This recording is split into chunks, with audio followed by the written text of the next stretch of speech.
Hola, ¿cómo están? Bienvenidos y bienvenidas a un interesante encuentro con una destacada cineasta y documentalista que en el último tiempo ha hecho que hablar con un, yo diría, éxito mundial. Y nos referimos, por supuesto, a La Gente Topo, grabado en nuestra provincia. A Maite Alberdi, ¿cómo estás? Eh, a esta directora y productora, eh, la primera chilena, de hecho, nominada a los premios Oscar, y quien ha desarrollado además un estilo muy particular que se caracteriza por el retrato íntimo de pequeños mundos, y su reconocido sello la ha llevado a ser una de las voces más importantes del documental latinoamericano. El 2011 estrenó su primer largometraje, El Salvavidas. A través de Micromundo, su empresa productora dirigió su segunda película, La Once, que ha obtenido más de 12 premios internacionales y fue nominado al Goya el 2016 como mejor película iberoamericana. El 2016 estrenó el cortometraje Yo no soy de aquí, y también estrena su largometraje Los Niños, que cuenta con 10 premios internacionales. Una larga y vasta trayectoria que, por cierto, queremos hoy día conocer, reconocer y escuchar de nuestra querida Maite Alberdi, parte de este relato que ha escrito en estos años junto a un gran equipo de Micromundo. Bienvenida Gracias. a este encuentro. Gracias por la invitación. Oye, yo tengo una serie de excusas frente a este encuentro que se llaman preguntas o algunos alcances que nos gustaría poder dilucidar, pero ¿cómo se define Maite Alberdi? ¿Cómo hoy día luego de, porque claro, es cierto, ¿no? Los medios de pronto, eh, eh, si bien reconocen la trayectoria realizada por Maite Alberdi, pero pareciera que el agente topo viene, ¿no?, a posicionarse en todos los medios, en todos los sitios. Sabemos además por la importancia, por la calidad además de esta producción. Pero yo sé que Maite Alberdi es una mujer muy reflexiva, reconoce los procesos, ¿cierto? Desde la mirada emocional también, de lo que significa el habitar y el convivir. ¿Cómo se ve hoy día Maite Alberdi? ¿Cómo se define Maite Alberdi? Luego de este ajetreo audiovisual. Qué Bienvenida. difícil. Gracias. Qué difícil la pregunta de partida. Eh, sí, yo creo que me defino igual que antes, no, como que el ajetreo no me cambia en mi definición, como creo que ante todo soy una persona que quiere contar el mundo, o quiere tratar de entender el mundo, desde las relaciones humanas, desde relaciones íntimas y profundas a las que les dedico tiempo, y, y creo que la sociedad se entiende desde esas pequeñas relaciones, que se establecen a lo largo del tiempo. Y mi rol como documentalista es capturarla, entonces creo que me defino como una persona que le interesa establecer nuevas relaciones, que le interesa conocer el mundo desde, la experiencia de la sociabilidad, y desde ahí filmo. Maite, y a ver, y desde ese sitio, y llevándola en un montón, bueno, ni tantos años atrás, porque Maite es muy joven, pero ¿cómo se conecta Maite Alberdi con este imaginario audiovisual? ¿Hay algún momento en la infancia, en el colegio, eh, algún hecho en particular, la familia? ¿Cómo se conecta con este imaginario, con este sentido de reconocer historias que están por ahí? Sí, yo como que siempre digo, nunca tuve como una formación o un sueño de ser cineasta, como que nunca tuve muy claro lo que quería hacer crítica de cine, también me interesaba estudiar psicología, entonces como que no fue como, la intención declarada de estudiar cine, creo que lo fui descubriendo en el camino con mis áreas de interés, pero si lo tengo que llevar quizá a mi infancia o a recuerdos que se cruzan con mis películas, como siempre siempre pienso en mi abuela que decía como que hay que poner, o sea, como que su abuela ponía una silla en la Gran Vía para mirar a la gente pasar. Entonces, como que ella decía que había que poner una silla delante de la casa para mirar a la gente pasar. Y a mi mamá le gustaba veranear, como la antítesis de todo el mundo, como en playas llenas de gente, como para mirar gente. Entonces, contra más gente hubiera, como que ella era más feliz en ese tono solo para mirar y como que tratar de dilucidar vidas y que se pasaba rollos de la gente como solo mirando y comentaba y comentaba y comentaba. Entonces, creo que eso, esa imagen como de mi mamá veraneando en una playa llena y hablando de los otros, me es claramente el salvavidas y claramente como una forma de participación en la observación, como que su vida estaba en ese mirar a los otros también, más allá de su propia historia. O sea, como ahí siento algo como en mi manera de mirar, o en mi interés hacia esta observación pública.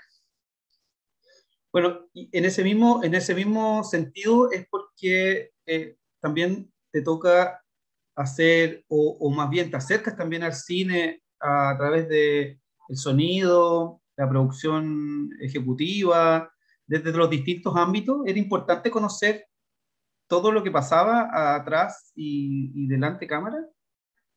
Yo creo que los documentales en general tenemos una estructura de funcionamiento tan pequeña que al final uno sabe todo lo que pasa o sea, yo no soy experta, por supuesto que no podría hacer dirección de fotografía, pero sé cuál es ese oficio y conozco lo que pasa delante y detrás de la cámara a cabalidad en mi set, que es la realidad, porque estoy ahí, estoy con un equipo chico que estamos todos conversando sobre lo que le toca hacer a cada uno. Entonces, si bien como que respeto cada una eh, de las necesidades y de los roles, creo que es bastante compartido y que es una creación colectiva. Entonces, desde la producción ejecutiva para mí también es un ejercicio de creación. O sea, las veces que he decidido producir es porque creo en los proyectos, creo en esos directores, y es una producción desde aportar al contenido y de poder ser partícipe del proceso y de dar input desde otro lugar, donde también es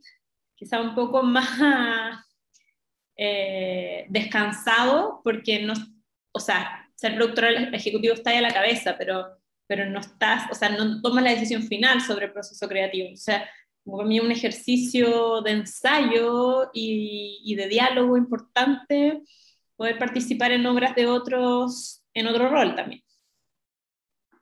Oye, Maita, en una entrevista dices que uno de los mayores desafíos, digo, es encontrar las historias. Y a propósito de eso, abro comillas y dices, hay buenas historias que merecen ser contadas.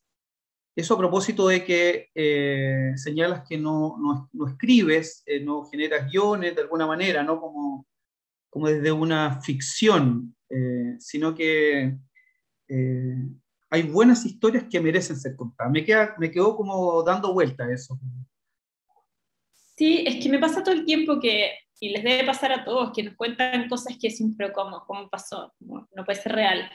Y la realidad es inverosímil, o sea, como pasan cosas que si uno las llevara a la ficción costaría mucho justificarlas en su lógica narrativa porque como que se salen de norma. Entonces creo que el desafío es encontrar esas historias, es encontrar esas historias particulares, únicas, que nos permiten hacer una narración especial y al mismo tiempo empatizamos más o nos conectamos más porque al saber que es real, a mí también me moviliza más como director y me moviliza más como espectador cuando sé que el contenido es algo que está pasando. Y claro, como que tiene un valor agregado para mí esa historia sobre una historia inventada solo por el hecho de ser real.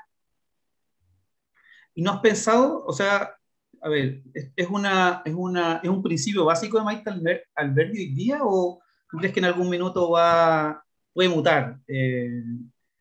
Solo luego como No, yo pregunta, creo ¿no? que esa idea como para mí no va a mutar, quizás, claro, o sea, siempre me va a parecer más interesante como una narración real bien contada que una ficción, como que aunque hiciera ficción, como que creo que hay un valor agregado que no puedo negar. Al mismo tiempo la ficción te permite accesos que en el documental son muy difíciles, como siempre pienso en las catástrofes, como los documentalistas vamos a llegar tarde al terremoto, vamos a llegar tarde, o sea, no puedes filmar un tsunami, por ejemplo, es como que hay cosas que se escapan a veces de nuestras manos en el rodaje del presente y que para mí son territorio de la ficción, los espacios políticos muy cerrados, como, sí, hay muchos territorios que cuestan, pero que cuando los documentalistas llegan me parecen increíbles. Y sí, eso no quiere decir, o sea, en general pienso historias documentales, no pienso en ficción, pero que si algún día hago una ficción, no quiere decir que no piense que la realidad es más poderosa que la historia que me pueda pasar en un guión inventado, sí. Y bueno, de hecho, mirando, bueno, hay que decirlo, estamos a través de las plataformas de la Corporación Cultural de Talagante y de la Municipalidad, conversando con Maite Alberdi, documentalista, cineasta. Te acomodan los dos títulos, ¿no, Maite? ¿Sí? Sí, me acomodan los dos títulos. ¿Sí? Sí. Bueno, Sí. y estamos conversando, y por cierto, pueden dejar sus mensajes, sus saludos, agradecemos a todos quienes se están conectando a través de las plataformas, y por supuesto a los que están aquí, a los que se inscribieron para acompañarnos en este conversatorio, en este encuentro. Hablabas de la humanidad que uno busca en esas historias reales, ¿no? O por lo menos nos ha tocado durante todo el mes de julio encontrarnos con tu trabajo, Maite. Me imagino sabes que todos los miércoles nosotros sugeríamos uno de tus trabajos y por lo tanto nos ha tocado, además de este encuentro, repasarlos, ¿no? Revirarlos. Y logramos, entre otras cosas, curiosamente llegar a dos trabajos que nos ligan bien cercanamente con dos de tus trabajos. Uno es Los Niños. Nosotros tuvimos bueno, aquí son parte, de alguna manera el territorio, las Rita Lo sé. de Melipilla y Andrés era de Talagante, Sí. con cual asumimos y entablamos una relación increíble. Me tocó conducir, por decirlo de alguna manera, animar un evento precisamente aquí en la Casa de la Cultura, en el Teatro con Andrés. Y la verdad es ¿Qué que evento era? ¿De qué? era un evento, si no me equivoco, de varios, de hecho vamos a encontrar ese video porque Ay, eh, porfa. estoy seguro que lo grabamos, porque además nos hemos, a ver, es que Andrea agarró el micrófono y me dijo, mira, bueno, lo invitamos a animar conmigo y a la verdad es que se robó la película como en todos lados. Andrés quería, efectivamente, decía, yo soy un buen animador, bueno, largas conversaciones con él, Obvio. tiene un recuerdo entrañable y aquí dejó una huella muy importante. Bueno, a propósito de ese trabajo que lo pasamos, si no me equivoco, pudo haber sido la misma presentación del trabajo de los niños acá. Ah, puede ser. Sí, sí, estoy casi seguro, y donde además lo reconocimos a él y un trabajo además que nosotros tenemos respecto a la inclusión desde hace muchos años, ¿eh? Tenemos un programa. Y por lo tanto, desde allí nos sentimos súper parte de ese proceso, ¿no? Y está la gente Topo, que es de los vecinos de aquí, tenemos una muy buena relación con la Corporación del El Monte, por lo tanto nos hace mucho sentido, pero te quería preguntar en el fondo, ¿cómo logras? Porque uno aquí no puede hablar de locaciones, aquí habla de territorios humanos. ¿Cómo Sí. llega a descubrir estos territorios humanos? Claro, es que parto de mi selección va desde lo humano y después Sí. de ahí tiene un territorio que acompaña esta historia, o de esta historia florecen. Sí, como que nunca parto buscando en los lugares, yo creo que trato de ampliar mi búsqueda, generalmente uno tiende a ser bastante centralista, como que estoy buscando en mi entorno y yo vivo en Santiago, entonces como que me gustaría, sí, como ampliar el territorio, pero mis áreas de búsqueda son las áreas de búsqueda donde llega mi presupuesto en general. Entonces, parto desde intereses temáticos, pero no, o sea, igual también pienso en el caso del salvavidas, donde igual recorrimos todo Chile buscando salvavidas también, pero las primeras búsquedas siempre son de lo que nos queda cerca. Y partimos de intereses temáticos, que en el caso de los niños eran adultos con síndrome de Down y buscando distintas instituciones, distintos lugares, distintas familias, y así llegamos al colegio que filmamos y así conocimos Andrés y Alanita, más que lo mismo en el monte, es como no buscábamos una locación, entonces claro, ahí es distinta la aproximación, es como buscamos personas que nos permitan ilustrar las temáticas que nos interesan, y claro, ahí nos podemos mover al territorio que sea, y ahí aparecen estos otros lugares, que a mí, claro, personalmente me encanta que el topo haya sido en el monte, creo que se siente, si bien es una película muy cerrada en su locación, se siente el entorno desde el sonido, la arquitectura, sí, la gente que trabaja ahí, un montón de cosas. Oye, y en ese sentido, como artista, Maite, ¿hay un compromiso con el territorio donde, no sé si realizas tus trabajos, sino que desde la cultura, ¿no? Desde lo que significa también tu trabajo, porque sin duda es un aporte cultural, es un aporte a la memoria, al patrimonio, es identidad, es de alguna manera pertenencia, ¿no? O genera pertenencia. Sí, ¿Está incluido en esta mirada como artista o se va dando naturalmente? sabes que nunca lo había pensado como, tienes razón, nunca lo había pensado desde la pregunta por el territorio, siempre lo pienso desde la pertenencia temática o la pertenencia a, a una idiosincrasia o a una problemática social, ante todo, y ahí, claro, podemos decir, para mí son bastante representativas de todo un territorio, más allá de que estén en una locación específica, como me parece que mis historias podrían pasar en cualquier lugar de Chile, no en cualquier lugar del mundo, pero sí, sí en cualquier lugar de Chile, y en ese sentido como que son muy, muy transversales, pero tienes razón, quizás nunca me planteo la pregunta desde la representatividad del territorio que estoy filmando, es más desde las personas que estoy filmando, entonces es como, y por supuesto esas personas ilustran un territorio, pero creo que es inverso el ejercicio, sí.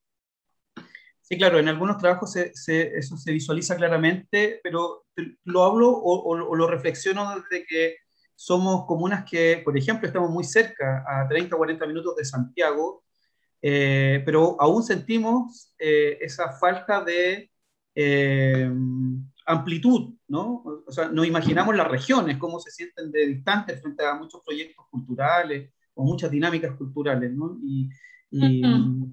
y claro, y el territorio, o sea, en el monte, saber que la gente topo se grabó ahí, el montino en general, hizo una O fiesta. yo fui a grabar mucho Talagante a Andrés y a Lanita, como varias veces. Lo que pasa es que, claro, es tan como abstracto el territorio en la narración, que en realidad como que no sabes dónde está ese colegio realmente, no sabes dónde están esas casas, entonces como que se vuelve siempre como desde lo micro la pregunta. Entonces, de verdad, en el monte también, por eso te digo, hay poco paisaje en el agente topo. Y quizás también tiene que ver con personajes que están aislados y están marginados. Entonces, esa marginación se representa en esa visualidad donde ellos no tienen tanta relación con el entorno. O sea, lo que me cuentas de Andrés presentando un evento, me emociona y me encantaría verlo porque es bastante excepcional. O sea, no era como que los invitaran demasiado a presentar algo. Hay una escena en Los Niños en que creo que es de las pocas que salen a vender sus productos y tocan el timbre y nadie les abre la puerta, entonces como que viven en esta burbuja que es el colegio y sí, se muere la casa por la burbuja, entonces como frente a la dependencia encerramos y no los hacemos participar, o sea, las personas dependientes no las hacemos participar de la vida cultural y social, entonces quizás por eso en esas dos películas también se ve bastante poco el territorio porque ellos participan, o sea, tienen una presencia poco activa en sus respectivos territorios. Mm. En el monte, claro, hay una gran escena que es que es precioso, porque efectivamente lo hacen en el monte, que es la del carro alegórico, el Día del Rey, que salen, cuando eligen al rey del hogar, que salen en caravana por el monte, y que lo hacen todos los años, y que los policías los escoltan, o sea, es increíble, y que están todos como aplaudiendo, como ahí se ve, y eso es muy de ese lugar, y como decís, como ya una comuna que está dispuesta a hacer eso y a participar con El Hogar del Monte de esa manera, no porque estamos filmando una película, entonces como que para mí ahí se siente totalmente cómo funciona este espacio, pero claro, se ve poco porque siento que interactúan poco también. Y están ansiosos los quienes nos acompañan en este conversatorio con Maite Alberdi. Ya vamos en un par de minutos más a abrir eventualmente los micrófonos. De todas maneras, si no, pueden dejar ahí una fanaticada increíble, Maite, que está ahí, y que agradecemos, por cierto, que estén conectados y también aquí en esta plataforma. Oye, los niños, las 11, Salvavidas, Yo no soy de aquí, Agente Topo y tantos otros trabajos tienen un denominador común o una conexión común. Uno de ellos, que es la 11, que te conecta con tu historia. De alguna manera, y sabemos que te conecta con tu abuela, ¿no? Es de alguna manera el hilo conductor de todos los trabajos, es una, ¿cómo decir? Un lazo emocional que logras para poder lograr ese nivel de producción o de verdad en tus documentales, porque eh, cuando yo vi por primera vez, me imagino que a mucha gente le pasó la 11, no sabía que era abuela tuya, digamos, ¿no? Y veíamos un relato maravilloso, emotivo, increíble, y que nos conectaba con una realidad eh, bien, bien nuestra, ¿no? Bien, culturalmente bien chilena, ¿no? Tiene que haber ese lazo para que pueda lograr esa verdad, o tú crees que la verdad se da en sí misma, en tus trabajos? No, yo siento que una película va llevando a la otra, como que para mí, claro, la 11 quizás fue importante en términos de lo que generó en la audiencia y sí marca un punto de inflexión en mi carrera, porque fue una película que fue reconocida a nivel de público y al mismo tiempo por la crítica, entonces se hizo un match extraño ahí o poco habitual y creo que fue, claro, para mí como un gran aprendizaje de entender que se podían contar historias desde espacios pequeños, desde personajes que cuando yo les contaba todo el mundo me decía, bueno, ¿y a qué le van a interesar a estas señoras cuicas tomando té? Y yo decía como, porque son las abuelas de todos, como no importa si son cuicas o no son cuicas, como que acá está pasando algo que tiene que ver con la amistad, con la vejez, con la muerte, con las relaciones de años que trascendían las diferencias políticas o de clase. Y creo que eso me enseñó la 11 y quizás es algo que claramente de ahí apliqué siempre, como sin miedo a achicar los personajes, a achicar los mundos para hablar de un entorno. Eh, pero sí, no sé si hay más como verdad porque sea mi abuela, como quizá una película que como me costó más porque era mi abuela, como que cuesta más, o sea, si bien uno siempre está poniendo el corazón y uno siempre está sufriendo con los personajes, cuando esos personajes han estado toda tu vida contigo, la carga es más pesada que cuando los conoces hace unos años, porque nunca es rápido el proceso de conocimiento.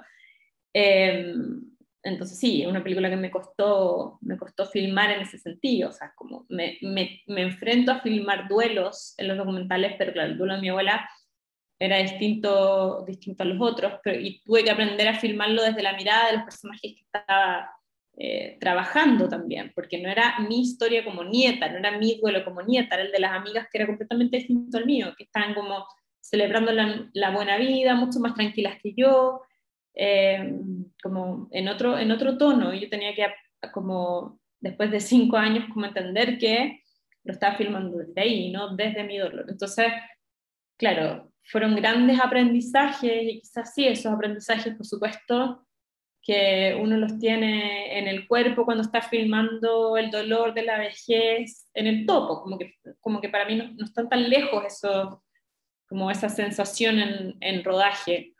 Pero creo que sí, todas me han enseñado algo desde lugares distintos. Y vamos a ir con las preguntas de quienes nos están acompañando. Algunas, por cierto, no podemos ir a todas, y especialmente agradecemos los saludos que nos están haciendo llegar a través de las plataformas. Pero antes quisiera solamente hacer para que no se nos vaya el tema, tú dijiste en una entrevista que no eras un activista político.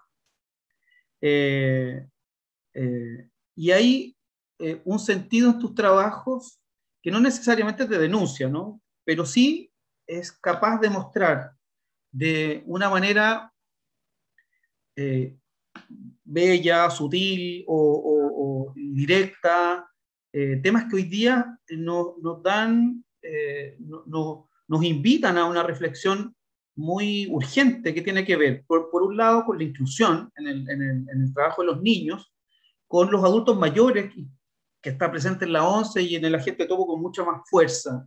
¿Por qué dices que no eres una activista política?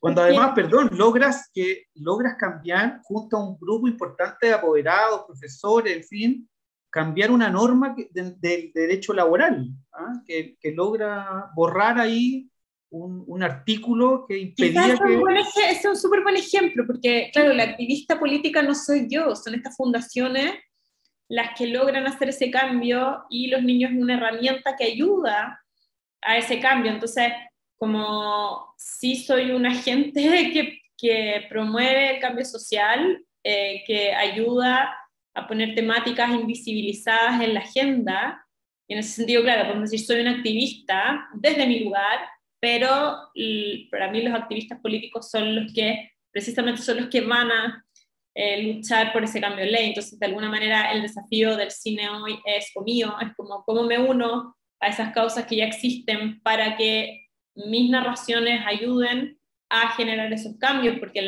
con las películas la gente queda sensible y abierta a mirar ciertas temáticas desde otros lugares y desde una experiencia que no han vivido antes con ciertos personajes, como por ejemplo personas con discapacidad. Entonces te sensibiliza un tema que no habías visto, que no te habías preguntado en primera persona. Entonces, creo que esa es la invitación y desde esa apertura ayuda a propiciar el cambio, pero yo no soy la que, claro, va a ir al Congreso a mover ese cambio, como a veces pasa, pero en general tiene que haber un trabajo político asociado que necesito a otros compañeros.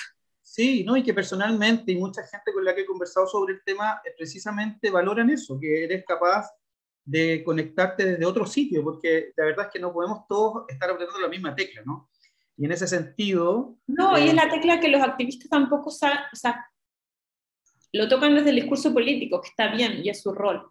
Entonces, claro, como en el fondo yo puedo dar las herramientas para esa como teoría política o esas defensas sociales que están haciendo, como que tengan cara, tengan nombre y tengan historia. Entonces, como solo yo soy, o mi rol como cineasta es poder contar esas historias invisibilizadas que sí van a promover cambios sociales, donde todos nos podemos identificar, pero eso no lo va a hacer un activista político. Entonces, sí, soy activista, soy una cineasta activista, claro.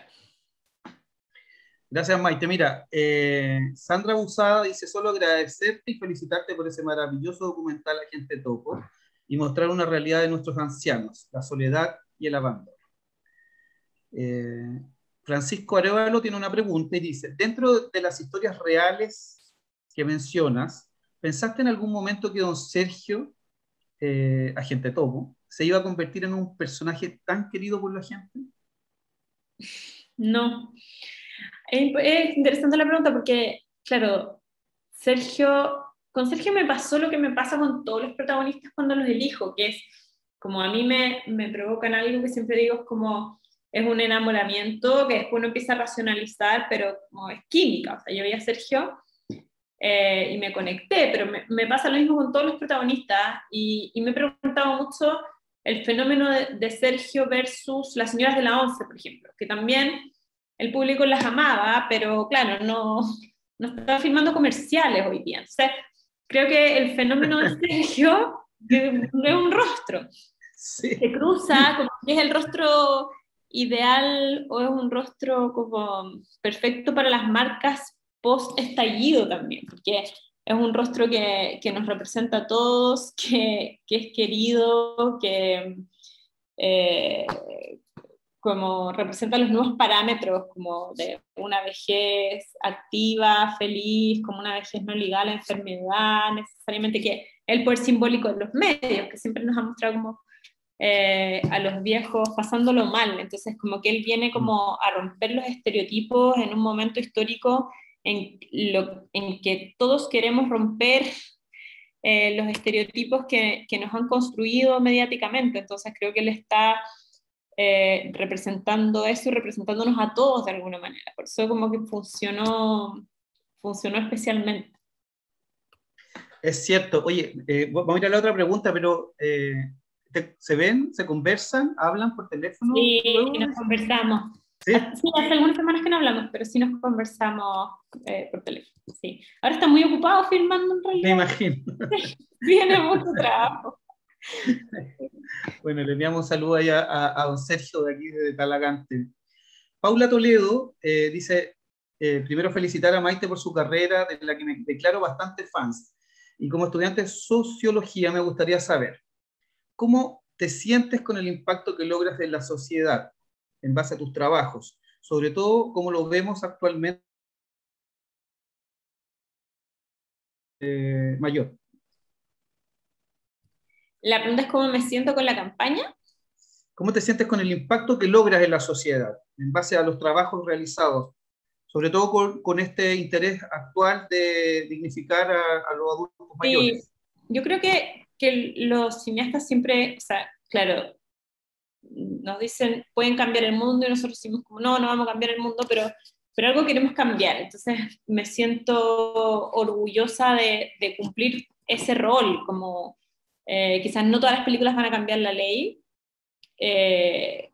no porque no puedan, sino porque a veces uno no tiene tiempo de hacer ese trabajo, porque creo que podrían pasar muchas cosas con las películas, pero sí que abran preguntas en el espectador que no se estaban haciendo, que desde pequeños gestos sí se generen cambios, como siempre cuento que un día alguien que vio la gente topo en Netflix mandó flores de regalo a todas las señoras del hogar como un espectador anónimo.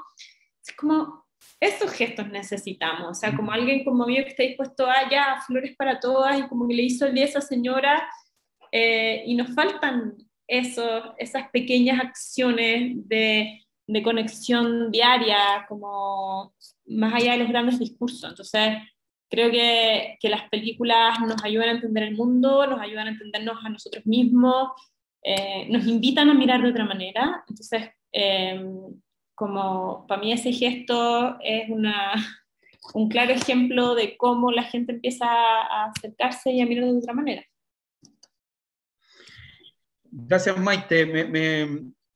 Me hace sentido una propuesta de alguna manera que surge desde la Corporación Cultural de Talagante, que es entender que el arte tiene que emocionar, ¿no? Entiendo de tus palabras que no sé si no es arte el que no emociona, pero sí el arte debe emocionar. Y ahí pareciera que está en ese lugar en el que tú convives Yo con creo tu trabajo, ¿no? que hay todo tipo de obras, como que el arte tiene que ser disruptivo, y puede ser disruptivo desde distintas, o sea, puede ser desde la racionalidad, puede ser desde la emoción, pero es como, viene a chocarte en algo, como que viene a moverte de tu zona de confort, y en ese sentido sí, puede ser como desde un discurso más teórico, de una aproximación más distanciada, que quizás no tiene que ver con la emoción, o directamente desde la emoción. A mí me interesa hacer la conexión desde la emoción. Maite, Daniela Correa pregunta, ¿qué criterios utilizas en general para hacer filtro del material? Imagino que se quisiera colocar más de lo que se muestra, pero siempre hay que, entre comillas, meter tijera. ¿Qué haces con ese material que no se muestra? Uy, es súper difícil, porque siempre digo que el documental es mucho más sobre lo que uno saca que sobre lo que se queda. Como una decisión tienes, no sé, a veces en el topo tenemos 299 horas que sacar, con 300 horas que filmamos para que quede una. Entonces, claro, ¿cuál es el criterio? El criterio tiene que ver con un foco temático, o sea, como decir, ya, ok, ¿de qué estamos hablando? Como ¿cuál es el tema central? Y siempre que todas las escenas de alguna manera estén aludiendo o nos estén ayudando a contar eso. Y ahí tenemos que descartar muchas escenas que son increíbles, pero que no tienen que ver con el tema central, y esto es lo más difícil, que es como, incluso a veces pueden ser mejores escenas en sí mismas, como más graciosas, más emocionantes, pero que se escapan de la narrativa, entonces, de la narrativa y del punto de vista. Entonces, creo que lo central es identificar como de qué quieres hablar, y de ahí todas las escenas se tienen que subordinar de alguna manera a ese tema. ¿Y qué hago con ese material? Bueno, lo guardo, tratamos de hacer mucho en la distribución, pequeñas cápsulas. Me acuerdo que los niños hicimos, no sé, 20 virales que movíamos como del material extra, de escenitas que nos encantaban. No sé, había un partido de fútbol, la Navidad, un día que les entraron a robar, como escenas, como la escena en que les entraron a robar es increíble, entraron a robar todo, como en la cocina, y tenían que solucionarlo. Entonces era una buena escena, pero no tenía que ver con lo que está contando la película. Y así varios.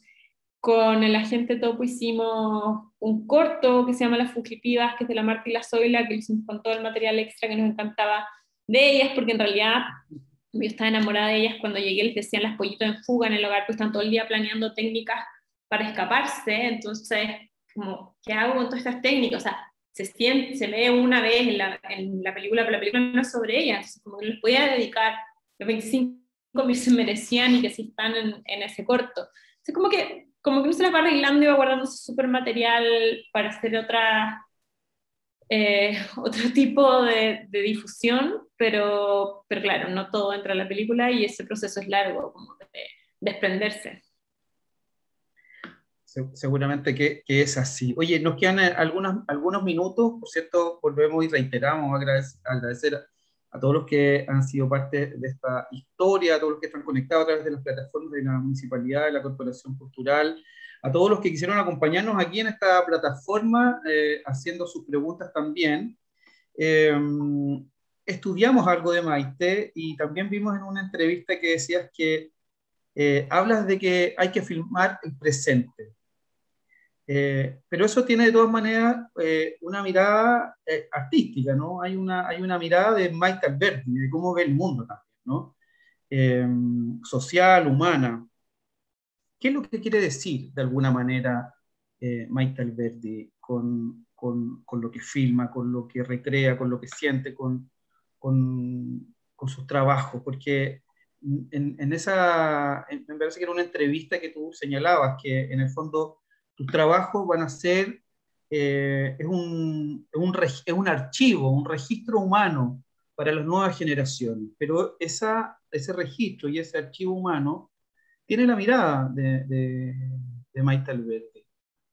¿Hay algo que quiere decir Maite Alberdi a través de eso, o es simplemente mostrar la realidad en un contexto único? Ay, yo creo que sí, yo creo que cada trabajo quiere decir cosas distintas, o sea, como que no puedo hacer como un solo discurso de todos, pero tiene que ver con el rol de los cineastas y de los documentalistas de hacer un registro del presente. O sea, como que no todos los documentalistas pueden estar filmando el pasado, porque si no, ¿cuál va a ser nuestro registro de hoy en el futuro? Como creo que eso sí me define, como que trato de entender el mundo en el que me muevo hoy, y que quizás muchas veces no tengo la respuesta, y que tengo puntos de vista que van mutando, y por eso me demoro tanto en filmar también, porque tengo que entender ese mundo para tener una opinión. Y yo creo que mis trabajos lo que sí invitan, o me han invitado a mí, es como a generar diálogos desde la observación profunda y el conocimiento de otros, como a no prejuzgar. O quizás sí, partimos como yo filmando llena de prejuicios, y el espectador viendo las películas llenos de prejuicios, y abiertos a cambiar sus prejuicios con esos personajes a medida que los van conociendo. Entonces, como yo creo que solo el conocimiento profundo nos permite generar diálogos con otros que quizás no tendríamos, o no nos sentaríamos a conversar, o como vemos puntos comunes. Sergio para mí en el Topo es un súper buen ejemplo de eso, como él el primer día que entró al hogar, él cuenta que se quería ir, y que estuvo 3 días que se quería ir porque estas señoras en realidad no tenían nada que ver con él, y él como que iba a terminar con demencia si se quedaba ahí, y la Zoila y la Marta terminan de verdad siendo sus amigas hasta el día de hoy. Entonces, eso es por a quedarse ahí.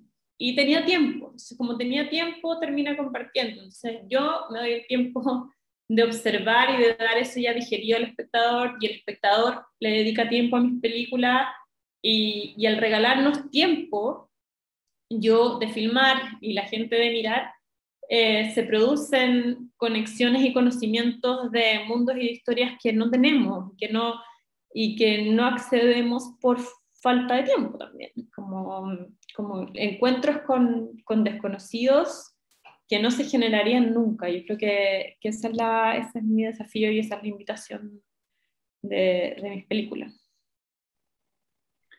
Maite, bueno, tengo una última apreciación a los invitados. Tienen un minuto para hacer sus preguntas o enviar un saludo a Maite. Desde ya queremos agradecerte, Maite, en nombre de la Municipalidad, de la Corporación Cultural y de toda tu fanaticada, que por cierto es muchísima acá en la provincia. Hace mucho tiempo que andábamos ahí, sabíamos que estabas muy ocupada y quisimos, como decía hace un rato, durante el mes de julio, sugerir gran parte de tus trabajos, que la gente los volviera a ver. Nosotros los volvimos a revisar y por cierto nos interesaba conocer este imaginario alucinante de Maite Alberdi, que nos conecta humanamente con historias reales y que sentimos que hoy día son fundamental para un Chile nuevo, para estos paradigmas que se vuelven tan importantes para construir, ¿no?, nuevas sociedades, nuevas comunidades. Bueno, Sandra vuelve a agradecer, enviarte mil saludos, a Paula Toledo también, agradecer a Maite, la corporación, por esta instancia. Y yo quisiera preguntar, Maite, ¿cuáles son los próximos desafíos de Microcosmos, ¿no? ¿Estoy bien? Micromundo. Micromundo. Yo creo que los desafíos como que siguen siendo los mismos. Ahora nos ha costado mucho salir a buscar historias porque hemos estado encerrados, entonces creo que estamos tratando de acomodar la realidad a nuestros procesos habituales de filmación y de investigación, pero creo que, claro, mi obra y la de mi equipo es un continuo, donde, como yo decía, una cosa nos va llevando a la otra y van creciendo y se van conectando y son parecidas, las temáticas se cruzan. Entonces, lo que hemos logrado hacer y que nos tiene muy orgullosas es como que cada película nos ha regalado, por los premios y la visibilidad, la posibilidad de seguir filmando. Entonces, atesoramos. Los planes son seguir filmando el mismo tipo de historia. Maite Alberdi, agradecer profundamente este espacio que nos has regalado, que hayas querido compartir con nosotros parte de tus historias, de tu trabajo, lo valoramos y por cierto, desde ya su casa, nuestra comuna, nuestra corporación cultural y bueno, también muchas historias que se tejen en la periferia de Santiago también. Ojalá que pronto las puedas salir a buscar. ¿Con qué sueña Maite Alberdi para ir despidiéndonos? ¿Con qué sueño? ¿Sí? Ay, no sé. Sabes, como que cambian tanto el sueño. Pero sí, creo que sueño con seguir filmando y poder seguir conociendo el mundo con la cámara en la mano, sin límites. Sin límites territoriales. Y eso lo agradecemos profundamente, ¿eh? Eso lo agradecemos profundamente. Oye, bueno, agradecer nuevamente a todos los que han sido parte de esta conversación, de este encuentro junto a Maite Alberdi. Agradecerte nuevamente, Maite, por habernos acompañado y por supuesto a todos los que fueron parte aquí en esta plataforma y también a los que nos están mirando desde su casa en medio de esta pandemia, que por cierto hay que seguir cuidándose. Así es que un abrazo, nos vemos muy pronto y será hasta siempre. Oye, eso, muchas gracias, Maite. Espero que nos veamos pronto. Muchas gracias, que estén muy bien. Gracias a todos.